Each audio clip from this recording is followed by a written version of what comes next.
Hello, I'm Muhammed. I'm Hamdan, and you're tuning into Nightline, the top stories. Civil servants' salary increase, not automatic entitlement, says Prime Minister. And national football player splashed with acid.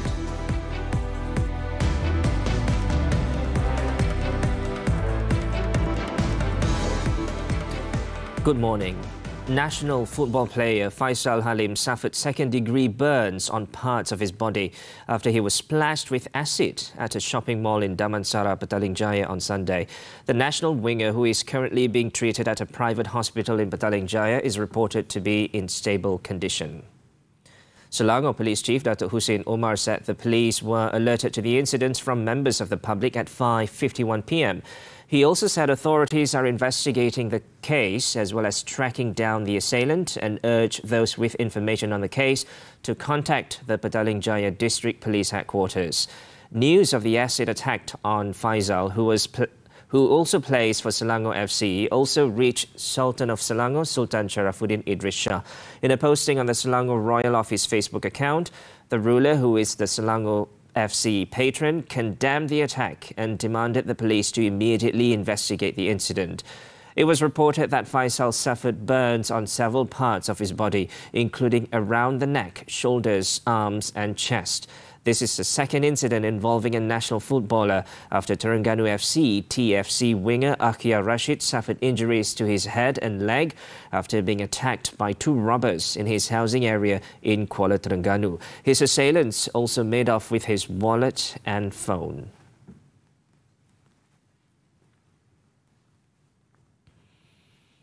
The Prime Minister has clarified that the recently announced wage hike for civil servants would be based on their performance rather than being an automatic entitlement. Datuk Seri Anwar Ibrahim said this will prevent non-performing civil servants or those with disciplinary issues from benefiting from the salary increase. Aside from rewarding the civil servants for their hard work, Anwar also underscored the need for reform while addressing inefficiencies within the public service. He added that although the pay raise may be automatic for about 95% of civil servants, the remaining 4 or 5% who are considered problematic would be excluded from the salary increase. Pemilihan itu berdasarkan prestasi. Sekarang ini umpamanya dia ikut tahun, kadang-kadang orang itu lembab bekerja, dia tak hadir kadang-kadang dan ada masalah disiplin, tetapi terus dinaikkan gaji secara automatik. Speaking at the closing of the Northern Region Madani Rakyat 2024 program in Bayan Baru, Pulau Pinang on Sunday, Anwar assured the implementation of a mechanism to ensure fairness in the civil servants' salary adjustment. He is also confident that the government is able to implement the salary review for civil servants, which is estimated to cost over 10 billion ringgit through prudent financial management.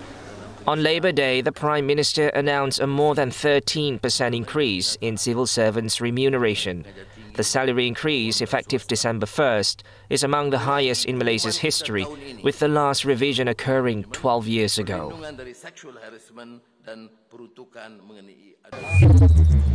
Meanwhile, the Prime Minister emphasised the importance of Malaysia maintaining its competitive edge in attracting investors to the country, stressing the need for continual improvement in efficiency. While acknowledging recent reforms aimed at expediting approval processes, Anwar noted that there was still room for improvement, stressing that Malaysia must not lose out to other countries in the region, such as Vietnam. Efisien itu tidak boleh dibanding dengan 5 tahun yang lalu.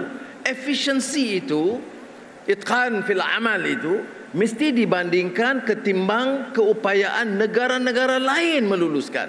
Vietnam umpamanya muncul sebagai gergasi di rantau ASEAN dan kekuatan dia adalah kecepatan kelulusan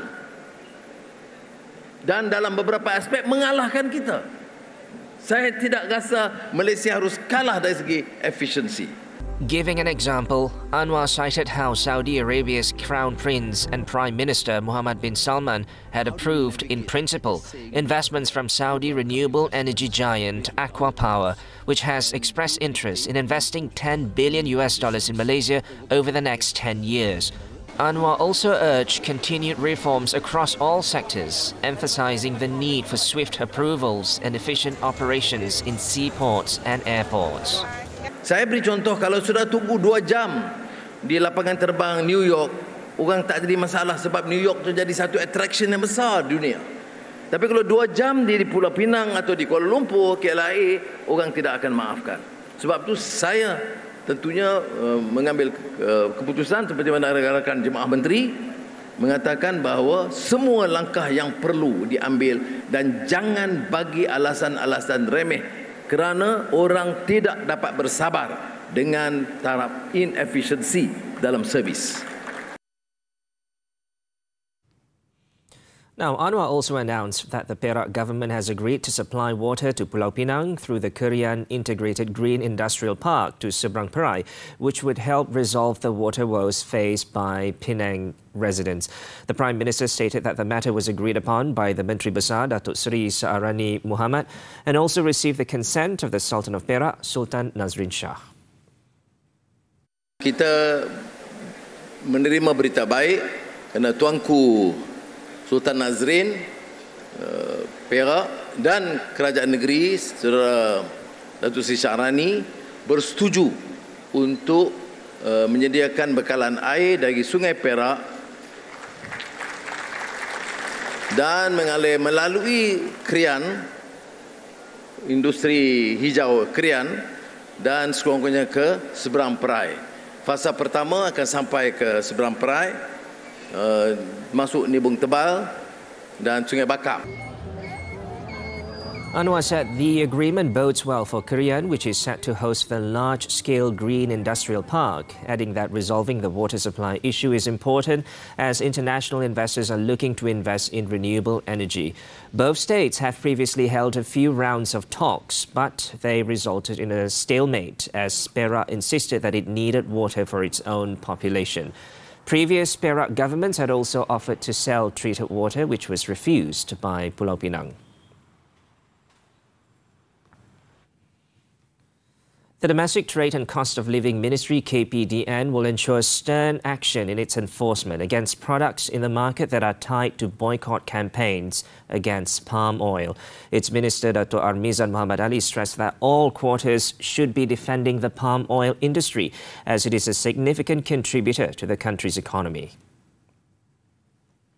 Dan kita juga mengalu-alukan saranan daripada Menteri Perdagangan dan Komoditi supaya peranan di peringkat kastam itu juga dapat ditingkatkan daripada aspek awal iaitu kemasukan barang-barang yang mendiskriminasi produk-produk yang berkaitan dengan palm oil. Jadi saya fikir ia akan dapat melengkapkan ekosistem, bukan hanya penguatkuasaan kita apabila barangan itu telah sampai dalam negara di premis-premis perniagaan, tetapi kawal selia itu akan bermula di pintu masuk kita.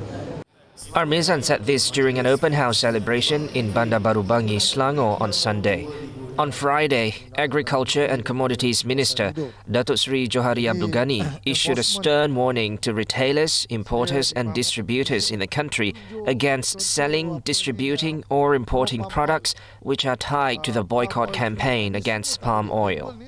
Under the Trade Description Regulations, prohibition of the use of statements of expressions or indications, production of palm oil and palm oil products 2022, offenders can be fined up to 250,000 ringgit for using labels that discriminate against palm oil products.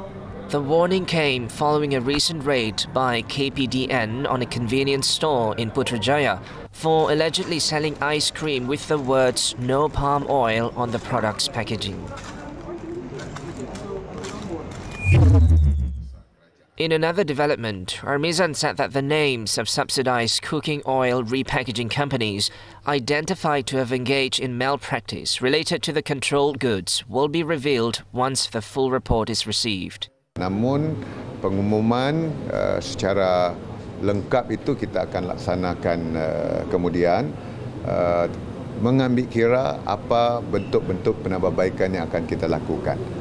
Yang akan kita lakukan bukan hanya kita audit syarikat tersebut, tetapi bagaimana kita dapat memperkemaskan supaya penyaluran subsidi rakyat berkaitan dengan minyak masak paket ini betul-betul sampai kepada kumpulan sasar.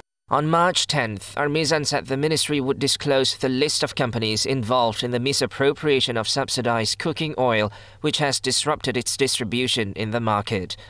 He also warned of stern actions, including license suspension and revocation, against the offenders. He added that several states have yet to complete the audit process and submit their reports to the ministry. He also said that those who sell subsidized cooking oil online without adhering to the prices and quantities set by the government will face legal action for violating the Control of Supplies Act. Now, Sarawak will consult with Attorney General Dato' Ahmad Muhammad to determine the most appropriate term to replace the word state in Sarawak State Legislative Assembly based on the federal constitution. Premier Tan Sri Abang Johari Oping said considering Malaysia's position as a member of the Commonwealth, the term used should also align with the legal practices of that organisation. Jadi kita akan menyesuaikan terminologi dan terminologi mengikut peruntukan perundangan yang ada dipakai, especially di negara Commonwealth. Sama ada parlimen ke, sama dus ke. Kalau dus ahlinya jadi adus. Ini ialah kita kata adus. Then, we have to look up dari sudut terminologi undang-undang lah. Abang Johari was speaking to reporters after attending an Aidilfitri open house at the residence of Women, Family and Community Development Minister Datuk Sri Nancy Shukri. He said a committee represented by Sarawak Deputy Law, Malaysia Agreement 1963 and State Federal Relations Minister Datuk Sharifah Hasidah Said Ahmad Ghazali will discuss the matter with Terry Rudin. On Saturday, Sarawak Legislative Assembly Speaker Tan Sri Muhammad Asfia Awang Nasa proposed that the Sarawak Executive Branch must decide on a more suitable term to replace the word state in Sarawak State Legislative Assembly. He said he believed that the term should be dropped in line with the Malaysia Agreement 1963, which recognizes Sarawak as a territory and not one of the 13 states.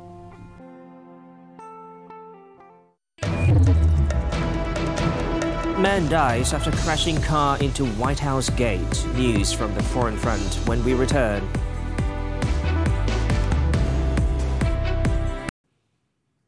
Onto the foreign front, Hamas chief Ismail Haniyeh said on Sunday that the group is keen on reaching a comprehensive ceasefire that will end the Zionist aggression, guarantee Israeli withdrawal from Gaza and achieve a serious captive swap deal.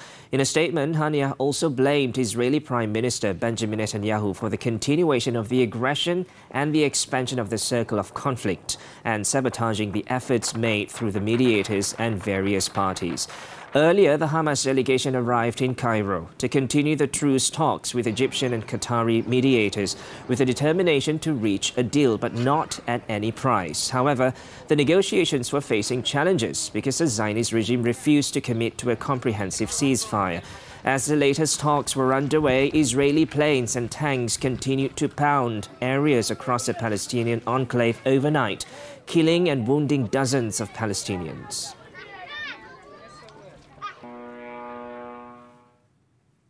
In the meantime, police have arrested at least 25 pro-Palestinian protesters and cleared an encampment at the University of Virginia as campuses across the U.S. brace for more turmoil during graduation ceremonies.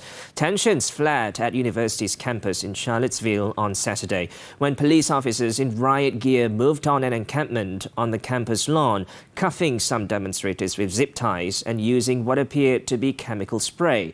Students across the U.S. have rallied or set up tents at dozens of universities to protest the months-long war in Gaza and call on President Joe Biden, who has supported Israel, to do more to stop the bloodshed in Gaza. They also demand their schools to divest from companies that support Israel's government, such as the arms suppliers. In the US, a driver was killed after he crashed his car into the exterior gate of the White House late on Saturday. The Secret Service in a statement said a vehicle traveling at a high speed collided with an outer perimeter gate on the White House complex. Officers arriving at the scene attempted to render aid to the driver, who was discovered deceased. They added that there were no threat to the White House itself, and authorities have launched an investigation into the fatal crash. The White House has seen a string of high-profile trespassing incidents in recent years, prompting the construction of a higher, tougher metal fence around the iconic mansion's perimeter in 2020. And over in Australia, a 16-year-old boy has been shot dead by police on Sunday after he stabbed a man in the back with a kitchen knife. Police said an emergency call was received alerting officers that a male with a knife was running around the car park in Buletin, a southern suburb of Perth. 3 officers arrived at the scene and the first 2 officers fired their tasers, but when the teenagers continued to approach, the 3rd officer fired a single shot, which killed the assailant. The boy was rushed to the hospital but later died. The victim was reported to be in serious but stable condition. The teenager was described as a person with complex issues who had been involved for several years in an anti-radicalization program intended to counter extremist ideologies.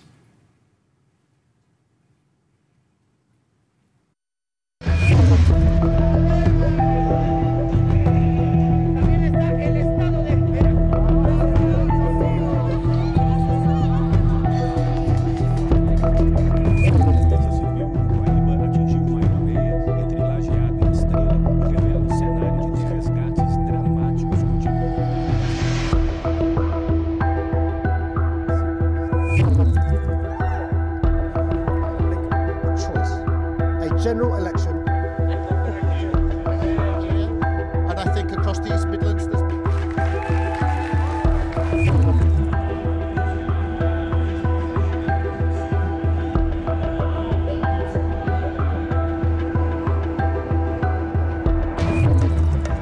China back 11th Thomas Cup title. Sports after this breather.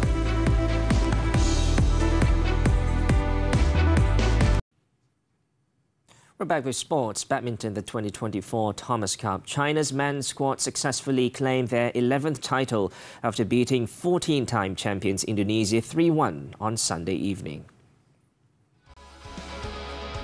China drew the first blood when world number 2 Shi Yuqi defeated Anthony Sinisuka Ginting 21-17, 21-6 in just 43 minutes.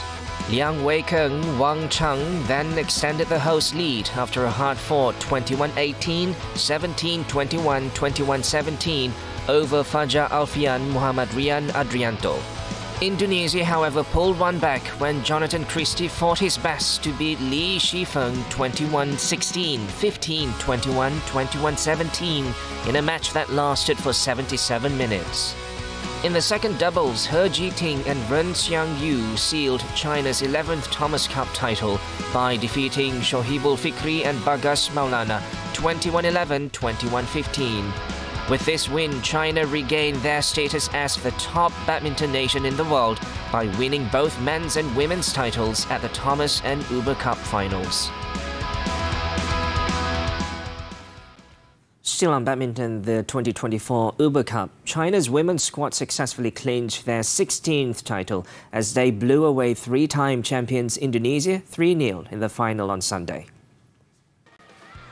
World number 2 Chen Yufei gave the hosts the lead in the first singles, taking only 36 minutes to trounce Gregoria Mariska Tunjung 21-7, 21-16.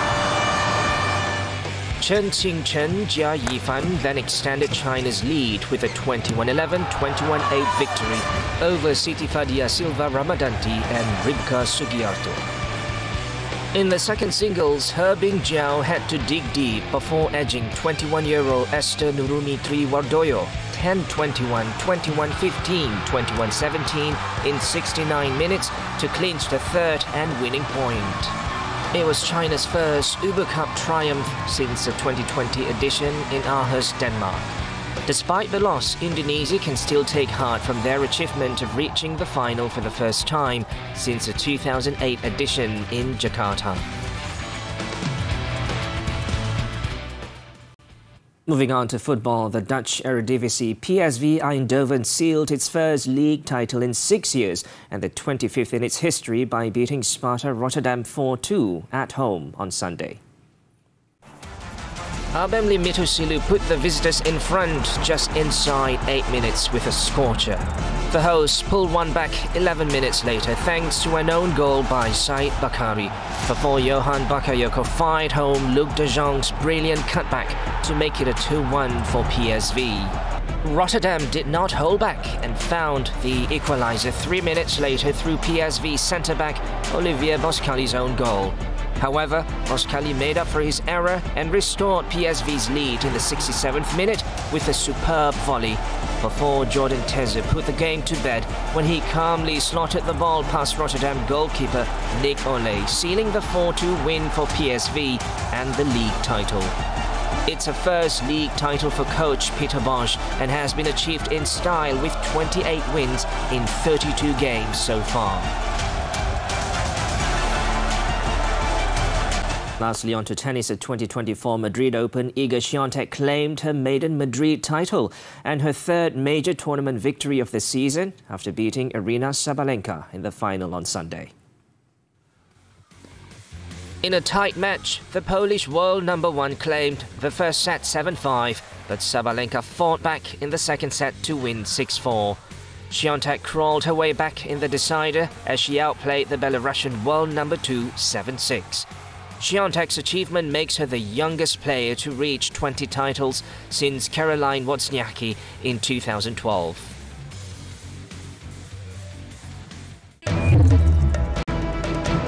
Picnic turns tragic as 3 in a family drown. The details when Nightline returns.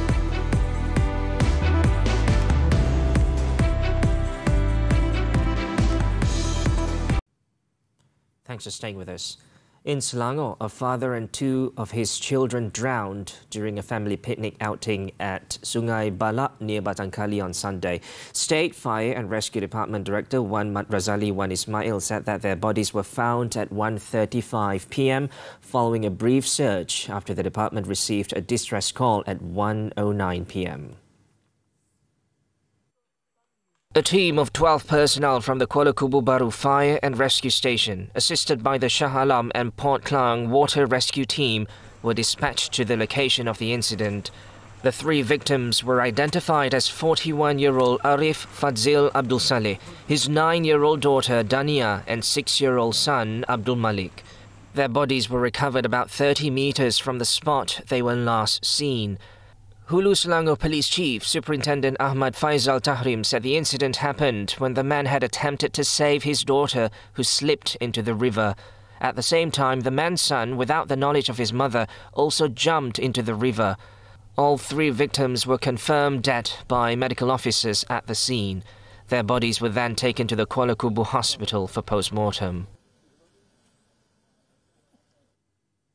In Johor, 3 men were arrested in separate police raids on Saturday for allegedly attacking a man at Taman Lian Seng Kluang on Friday. 2 of the suspects, aged between 20 and 30, were nabbed in Simpang Renggam, and while another was detained in Iskandar Putri at 1:15 a.m. Kluang District Police Chief Assistant Commissioner Bahrin Muhammad Noor said the trio tested negative for drugs, but one of them had 2 criminal records. The victim suffered severe injuries, including a broken jaw and ankle, with bruises all over his body and currently undergoing treatment at the Kluang Hospital. Police believe the assailants had used blunt objects taken from a motorcycle workshop nearby as weapons to attack the victim. Investigations are underway to establish the motive behind the assault. Authorities are also tracking down several other individuals involved in the attack. A video of the incident also went viral on social media, showing a group of men violently beating up a shirtless man. One of the men also used a motorcycle sports rim to hit the victim's face. The clip also showed the victim attempting to flee the scene, but his attackers managed to catch him.